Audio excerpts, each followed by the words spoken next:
Hello, scholars! In the last video, we talked all about the Great War and how it paved the way to an even greater world conflict.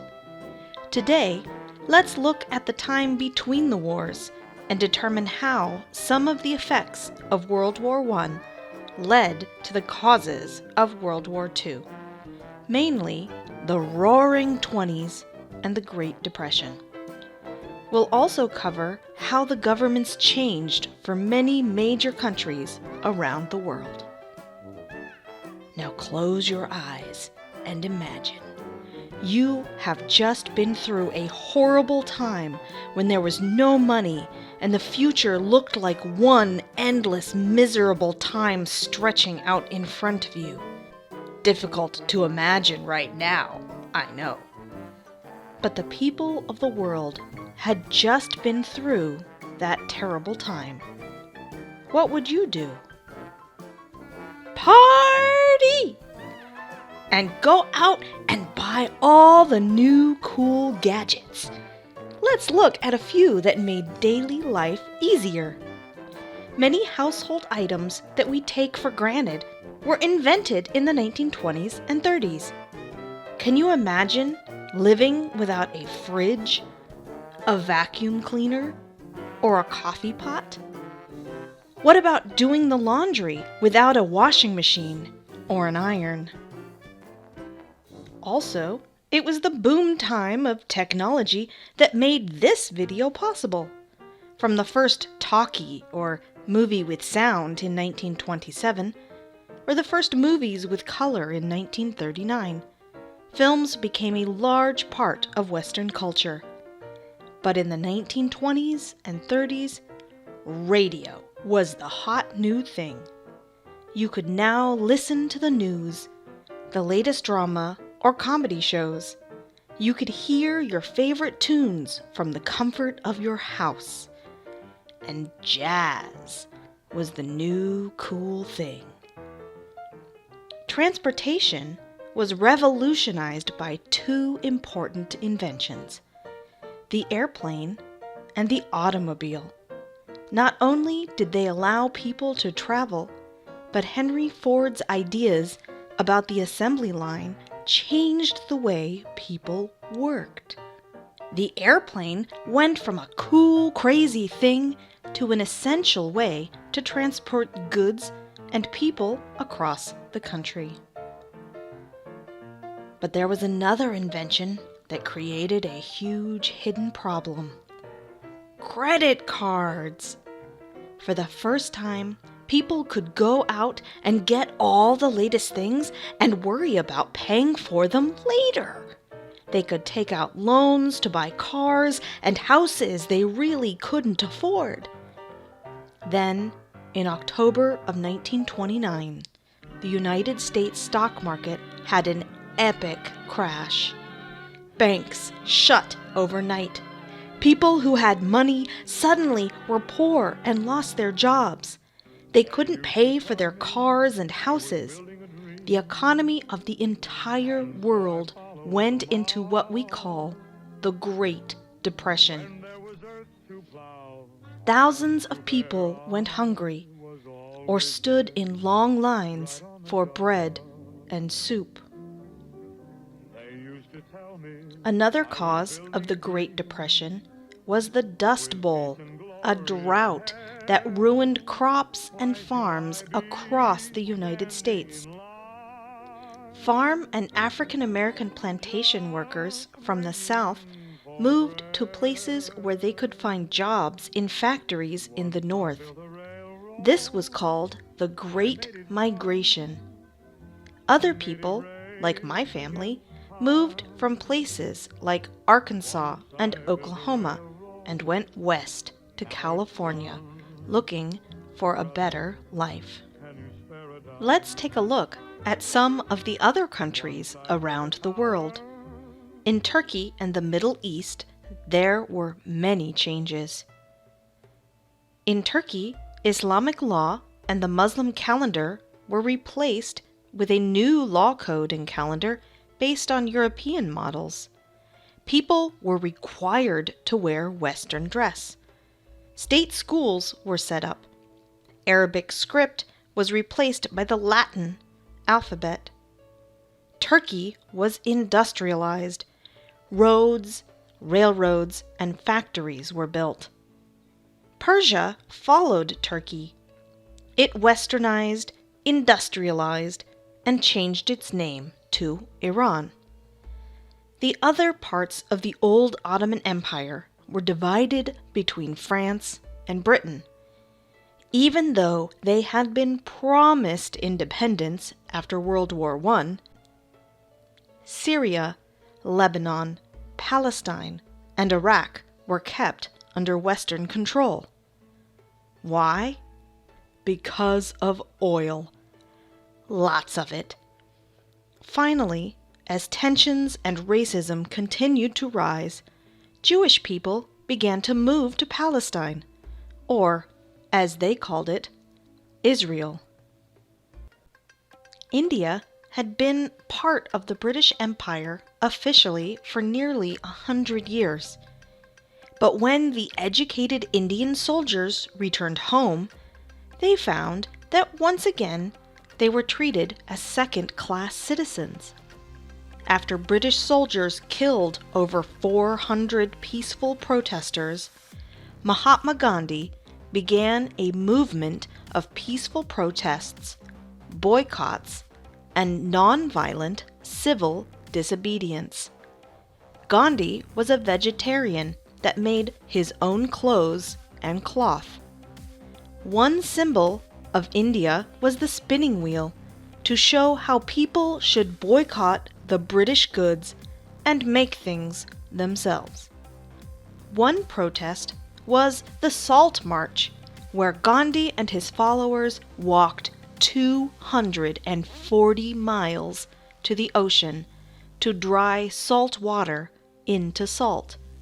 They were protesting the British government demanding that Indians could only buy taxed salt from them. Russia left World War I early because the citizens began to revolt. They were tired and hungry, and their leader, Tsar Nicholas II, was following the advice of a creepy guy named Rasputin. He was weird and said he could predict the future. One prediction is that if he died, Tsar Nicholas and his family would die within a year. He was right. One night, a group decided Rasputin was too powerful, so they poisoned his cake, poisoned his wine, and then finally shot him 3 times. They threw his body into the river under the ice. Less than a year later, the communists, called the Bolsheviks, split and formed the Red Army. The Tsar supporters formed the White Army. When the White Army lost, they killed Tsar Nicholas, his wife, and 5 children. Vladimir Lenin became the leader of Russia and transformed it into the Soviet Union. Although it was supposed to be a communist government, when he died, Joseph Stalin became the dictator and leader that changed the country by putting over 1 million people in prison and killing over 700,000 who did not agree with his rule.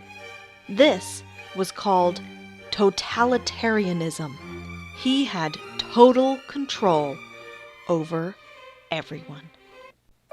Next is China, where a very different type of revolution was happening. The Chinese Civil War started with the Autumn Harvest Uprising led by Mao Zedong. It failed, but started fighting that lasted for years and ended with a communist government led by Chairman Mao, the founding father of the People's Republic of China. One reason he was ultimately successful was all the help he got from Stalin and the Soviet Union. They had a lot of frenemy action going on there. Stalin didn't trust Mao, but he wanted to spread communism. A second reason was that Japan decided to invade China. While the other party was busy fighting Japan, the Communist Party was able to rally their forces and take over the government. After World War I, Japan and Italy were very angry. Japan had been promised land and equality and got nothing. Japan decided they were done with the racist West and could do things themselves. After a big earthquake that hurt their country, they built up their military. Without permission from the government, the army decided to invade Manchuria, part of China, which was rich with natural resources. When they kept winning, the government could not tell them to stop. The entire country built a sense of nationalism, and they became very patriotic. They hated the West, especially the United States, who they saw as racist, especially when they condemned Japan for doing many of the same imperialist things that they had done. Italy also built up its military. In 1922, Benito Mussolini came to power as a totalitarian fascist dictator. Fascism is the idea that a country needs a strong ruler. It needs only one super conservative, super patriotic party, and anyone who says no or questions or opposes that party either gets sent to prison or disappears. The leader controls the economy, the government, and pretty much everything else. And if you were different, you became a target, because it was easy to blame all of the economic problems of the Great Depression on people who were a different religion or race or lifestyle choice. And this is where Germany comes in. Because while Italy started fascism, Hitler and the Nazis took it and made it their own. After World War I, the other countries made Germany have a super weak government, the Weimar Republic, which created super inflation and unemployment. Then Hitler and the Nazis came along and blamed all of the problems on mainly Jewish people, and people believed him because of tradition.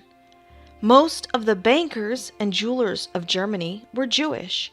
Hitler also blamed the Roma gypsies, Slavs, homosexuals, communists, and later Catholics and other religious and political objectors.